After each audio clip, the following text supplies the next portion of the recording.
ವಿದ್ಯಾರ್ಥಿಗಳನ್ನು ಕರೆದುಕೊಂಡು ಹೋಗುತ್ತಿದ್ದ ಶಾಲಾ ಬಸ್ಗೆ ಖಾಸಗಿ ರಸ್ತೆ ಬದಿಗೆ ನುಗ್ಗಿ ಅಪಘಾತ, ವಿದ್ಯಾರ್ಥಿಗಳು ಅಪಾಯದಿಂದ ಪಾರಾದ ಘಟನೆ ನಡೆದಿದೆ.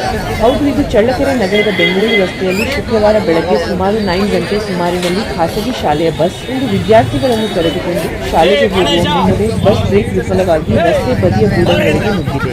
ಬಸ್ಸಿನಲ್ಲಿ ಸುಮಾರು 30ಕ್ಕೂ ಹೆಚ್ಚು ವಿದ್ಯಾರ್ಥಿಗಳಿದ್ದರು ಎಂಬುದು ಸ್ಥಳೀಯರ ಹೇಳಿಕೆಯಾಗಿದ್ದು, ಬಸ್ ಅಪಘಾತ ಸ್ಥಳಕ್ಕೆ ಪೋಷಕರು, ಸಾರ್ವಜನಿಕರು ದೌಡು ಆತಂಕ.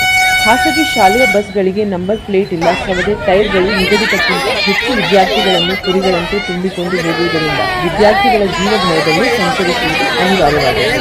ಪೋಷಕರು ಕಲಿಸುವ ಮಕ್ಕಳ ಬಗ್ಗೆ ಖಾಸಗಿ ಶಾಲೆಗಳಿಗೆ ಕಿಂಚಿತ್ತೂ ಕಾಳಜಿ ಇಲ್ಲ. ಇದು ಬಹುತೇಕ ಖಾಸಗಿ ಶಾಲೆಗಳ ವಾಸ್ತವ ಸ್ಥಿತಿ. ಪ್ರತಿನಿತ್ಯ ಮುಂಜಾನೆ ಶಾಲೆಯ ವಾಹನ ಹತ್ತಿದಲ್ಲಿಂದ ಅದು ಮರಳಿ ಮನೆ ಸೇರುವವರೆಗೆ ಮಗುವಿನ ಸುರಕ್ಷತೆ ಹೊಣೆ ತಮ್ಮದು ಎಂಬ ಪ್ರಜ್ಞೆಯೇ ಶಾಲೆಗಳ ಆಡಳಿತ ಮಂಡಳಿಗಳಿಗೆ ಇಲ್ಲದಿರುವುದು ದುರಂತ.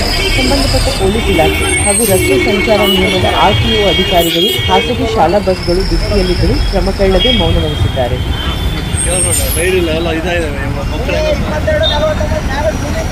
ಅಲ್ಲ, ಇದು ನಂಬರ್ ಪ್ಲೇಟ್ ಇಲ್ಲಲ್ಲ.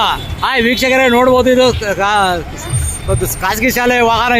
ಇದಕ್ಕೆ ನಂಬರ್ ಪ್ಲೇಟ್ ಇಲ್ಲ, ಟೈರ್ ಕೂಡ ಸವದೋಗಿದ್ದಾವೆ. ಇಂಥ ಬಸ್ನಲ್ಲಿ ಸುಮಾರು 50ಕ್ಕೂ ಹೆಚ್ಚು ವಿದ್ಯಾರ್ಥಿಗಳನ್ನು ತುಂಬಿಕೊಂಡು, ಕುರಿಗಳನ್ನು ತುಂಬಿಕೊಂಡು ಹೋಗ್ತಾರೆ ಈ ಖಾಸಗಿ ಬಸ್ನವರು. ಹೇಳೋರು ಕೇಳೋರು ಯಾರಿಲ್ದಂಗೆ ಇದ್ದಾರೆ. ಇದಕ್ಕೆ ಸಂಬಂಧಪಟ್ಟ ಇಲಾಖೆಯ ಸಮೇತ ಕಣ್ಣು ಮುಚ್ಚಿ ಕುಳಿತಿದ್ದಾರೆ ಅಂತ ಹೇಳ್ಬೋದು.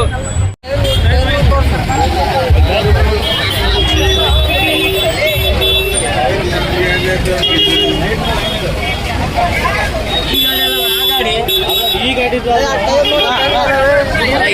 ಆ ಗಾಡಿ